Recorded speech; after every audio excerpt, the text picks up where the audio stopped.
Welcome back. So, this chapter is called Los Asparagus. So, remember that at this point in our story, that Mama is sick in the hospital and that Esperanza is working to help save money for her family. Marta was right. The strikers were more organized than ever. They handed out flyers in front of every store. They painted the sides of old barns with their slogans and held big meetings at the farm. For those who continued to work, there were still jobs, but Esperanza could hear the tightness and worry in her neighbors' voices. She worried too, about what would happen if she didn't have a job.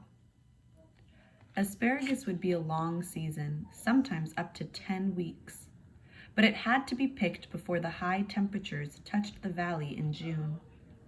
The strikers knew that if they could slow down the workers, it would affect the growers, so when the tender stalks were ready, the strikers were ready too. Esperanza got on the flatbed truck with Hortensia and Josefina for the first day of packing. The company had sent a man with a gun to ride on the truck with them. For protection, they said, but the gun frightened Esperanza. When they arrived at the sheds, a crowd of women erupted into shouting and booing.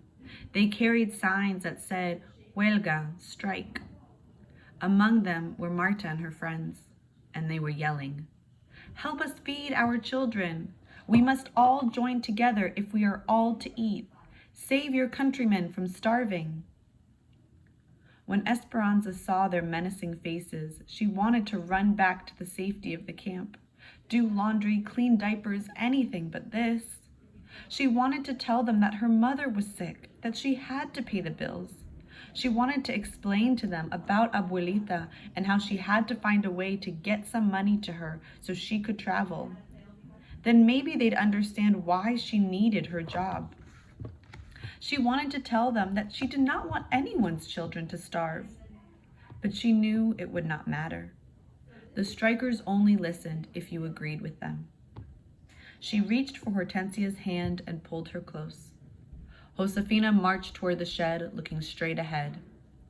Hortensia and Esperanza stayed close behind, never letting go of each other. One of the women from their camp called out, "We make less money packing asparagus than you do when you pick cotton. Leave us alone. Our children are hungry too." When the guard wasn't looking, one of the strikers picked up a rock and threw it at the woman, barely missing her head, and the workers all hurried toward the shed. The strikers stayed near the road, but Esperanza's heart was still beating wildly as she and the women took their places to pack the asparagus. All day, as she sorted and bundled the delicate spears, she heard their chanting and their threats. That night at dinner, Alfonso and Juan told how they had the same problems in the fields. Strikers waiting for them, and they had to cross picket lines to get to work. Once in the fields, they were safe, protected by guards the company had sent. But the lugs of asparagus that were sent back to the sheds had to be taken across the picket lines, and the strikers often slipped surprises beneath the harvest. The strike continued for days. One afternoon, as Josefina took a handful of asparagus from a crate, a large rat jumped out at her. A few days later, Esperanza heard a terrible scream from one of the women, and several writhing gopher snakes slithered out of a crate. They found razor blades and shards of glass in the field bins, and the women, usually efficient and quick to unpack the asparagus, slowed down and were hesitant to grab the vegetables from their boxes. When several of them heard a rattling from beneath a pile of stalks, the supervisors took the entire crate out to the yard, dumped it, and found an angry rattlesnake inside.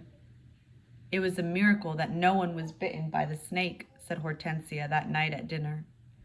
They were all gathered in one cabin, eating caldo de albondigas, meatball soup. "Did you see it?" asked Isabel. "Yes," said Esperanza. "We all saw it. It was frightening. But the supervisor cut its head off with the hoe." Isabel cringed. Can't they do anything to the strikers? Asked Hortensia. It's a free country, said Miguel. Besides, the strikers are careful. As long as they stay near the road and the guards don't actually see them do anything aggressive, then no, there's not much anyone can do. It's the same at the railroad. I pass the picket lines every day and listen to the yelling and the insults. It's the yelling all day that bothers me, said Hortensia. Remember, do not respond to them, said Alfonso. Things will get better. Papa, said Miguel, things will get worse. Have you seen the cars and trucks coming through the pass in the mountains? Every day, more and more people. Some of them say they will pick cotton for 5 or 6 cents a pound and will pick produce for less. People cannot survive on such low wages. Where will it end? Said Josefina. Everyone will starve if people work for less and less money. That is the striker's point, said Esperanza. No one said anything. Forks clinked on the plates. Pepe, who was sitting in Esperanza's lap, dropped a meatball on the floor. Are we gonna starve? Asked Isabel. No, mija, said Josefina. How could anyone starve here with so much food around us? Esperanza had grown so accustomed to the strikers' chanting while she packed asparagus that the moment it stopped, she looked up from her work as if something were wrong. Hortensia, did you hear that? What? The silence. There is no more yelling. The other women on the line looked at each other. They couldn't see the street from where they stood, so they moved to the other end of the shed, cautiously looking out to where the strikers usually stood. In the distance, a caravan of gray buses and police cars headed fast toward the shed, dust flying in their wake. Immigration, said Josefina. It is a sweep. The picket line signs lay on the ground, discarded, and like a mass of marbles that had already been hit, the strikers scattered into the fields and toward the boxcars on the tracks, anywhere they could hide. The buses and cars screeched to a stop, and immigration officials and police carrying clubs jumped out and ran after them. The women in the packing shed huddled together, protected by the company's guard. What about us? Said Esperanza, her eyes riveted on the guards, who caught the strikers and shoved them back toward the buses. They would surely come into the shed next with so many Mexicans working here. Her fingers desperately clenched Hortensia's arm. I cannot leave, Mama. Hortensia heard the panic in her voice. No, no, Esperanza, they are not here for us. The growers need the workers. That is why the company guards us. Several immigration officials, accompanied by police, began searching the platform, turning over boxes and dumping out field bins. Hortensia was right. They ignored the workers in their stained aprons, their hands still holding the green asparagus.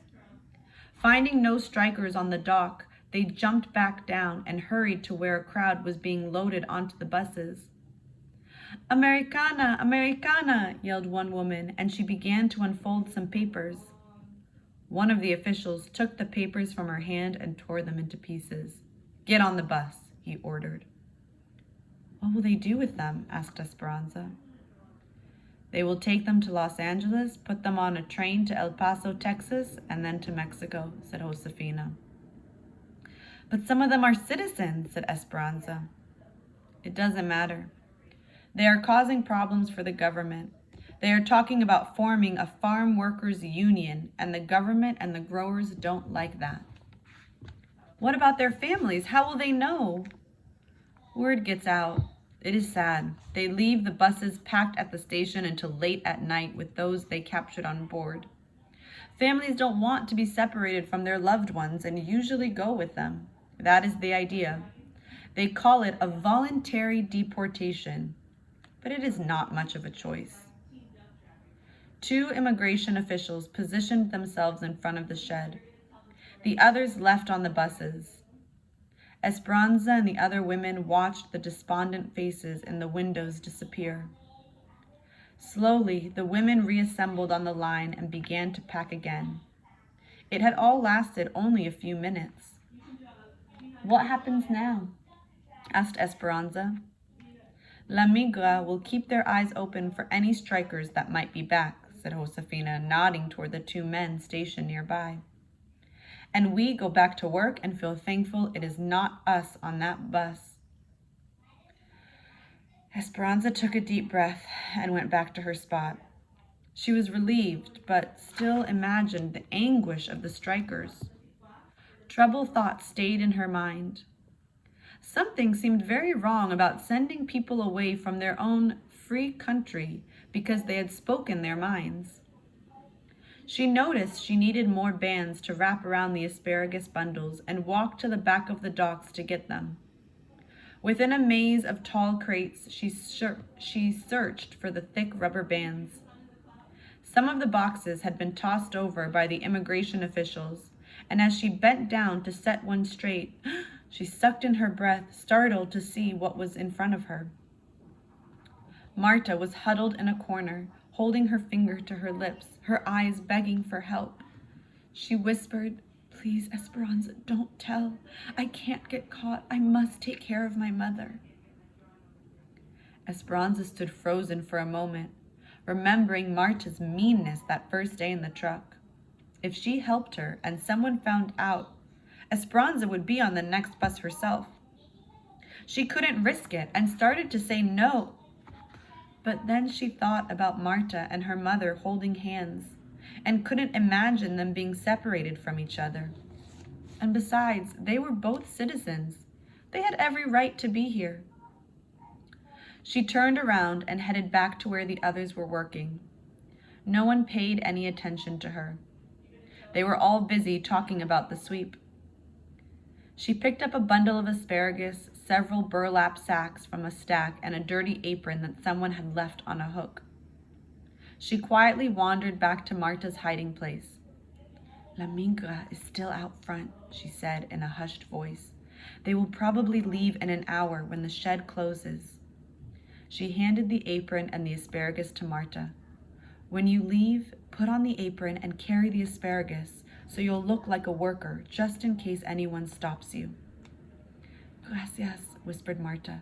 "I'm sorry I misjudged you." "Shh," said Esperanza, repositioning the crates and draping the burlap sacks across their tops so Marta couldn't be seen. "Esperanza," called Josefina, "where are you? We need the rubber bands." Esperanza stuck her head around the corner and saw Josefina with her hands on her hips waiting. "Coming," she called.